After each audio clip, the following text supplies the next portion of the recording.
My name is Frank Schaeffer. I left an evangelical right-wing background more than 30 years ago to become a progressive activist. I'm also an author of many fiction and nonfiction books. But today I want to say something that I think will be unfortunately true. I want to make a prediction, and that is that Trump knows he is going to lose the election unless he finds some massive way to cheat, whether it's lying about a vaccine being ready or whether it is essentially hobbling the U.S. Postal Service through putting a friend of his in charge with the express instructions to destroy it, to stop vote by mail. But I think all of that notwithstanding, even including Republican voter suppression and the rest of it, he pretty well knows he's going to lose. Now, I want to warn you. I understand this man.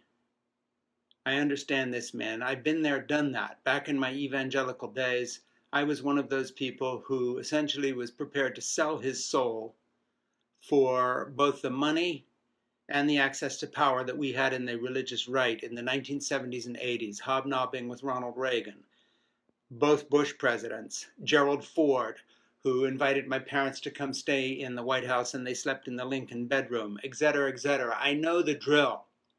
And I want to predict something about Trump's final days as president. He is going to take revenge on a nation that he regards as having rejected him.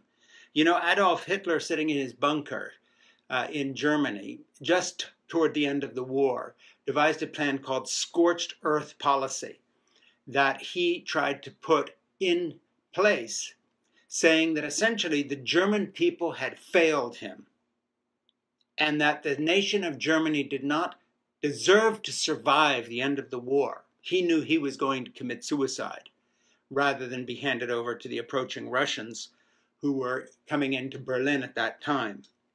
I think Trump is starting to indulge in his own scorched earth policy. He is taking revenge on us. You think it's far-fetched? I don't. Look at the way he revenges himself on whistleblowers, on anyone who even dares to speak up to him, let alone stand up to him. On the useless cycles of revenge and tweets he launches even against civilians, powerless, ordinary people, because they take a knee at a football game, whatever it may be. Trump is a lot of things, but he's not a forgiver, and he will not forgive us, the American people, for rejecting him. He knows it's coming. Expect him to do everything from executive orders trying to mess with the payroll tax to undermine Social Security and undermine our social welfare system, to continuing to deconstruct the post office, to undermining the credibility of our intelligence services by siding with Vladimir Putin. This man is a traitor to the United States. All he cares about is himself. He's not very bright. The reason he's so bitter is because he understands that having lost the presidency, he probably will end his days in prison because he has drawn attention to his malfeasance over a 30, 40-year career of corrupt dealing, even back into his dealings with the mob in the 1980s in New York. And he knows that there is going to be hell to pay. Delay with tax returns and the rest of it will not save him. And so now he will revenge himself on us the way he did on Lieutenant Colonel Vindman, the whistleblower, the way he tried to do with all the people who have stood up against him, including Marine Corps generals that, by the way, my Marine son, who fought in Afghanistan, served under, and some of whom I know personally because I wrote a bestseller about my experience of being a Marine father. He will revenge himself on this country. Watch for something more than treason as we count down to the election. And after the election, during the interregnum between him losing and Joe Biden taking office, with the caveat of massive dirty tricks that could derail that, watch for the time between the election and January as a time of absolute chaos when he goes from sending veiled threats and mixed signals to his thug army of armed militia, Nazis, etc., white supremacists and others, to direct calls saying, let's stand up and refuse to accept the election. He knows that in the end that would not prevail. If nothing else, the U.S. military would come in and remove him, because there are still some generals in the Pentagon who take their oath seriously.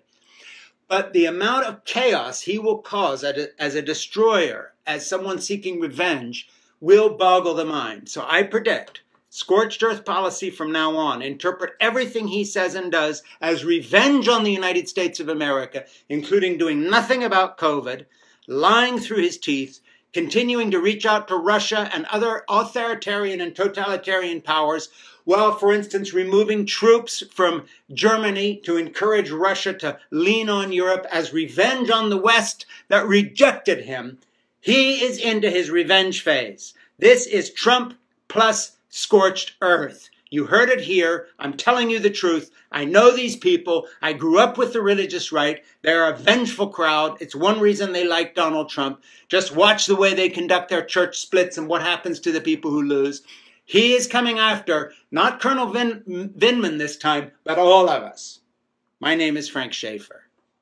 Secretary Mnuchin, none of the lending facilities established have targeted the needs of our agriculture industry. Now, why do I mention that? Food. It's coming. I mean, I can't see why people can't see this crisis. Food shortages are coming. It's almost like the farmers have been the forgotten ones. Are they qualifiable as small businesses? Many of them don't know. They're sort of out there, just drifting along the misty flats. What are you all doing to help lift up and make sure that we give our farmers, our rural communities, the kind of help that they need? Because all the food chain is going down. You hear about the closures. The food processors are going out. Farmers are coming. These are small, most of them, but they're very important. Why can't they be qualified as small businesses? Where are they? They're getting lost in the shuffle. And if we get a food shortage, we're in, well. Thank you, Mr. Lukemeyer.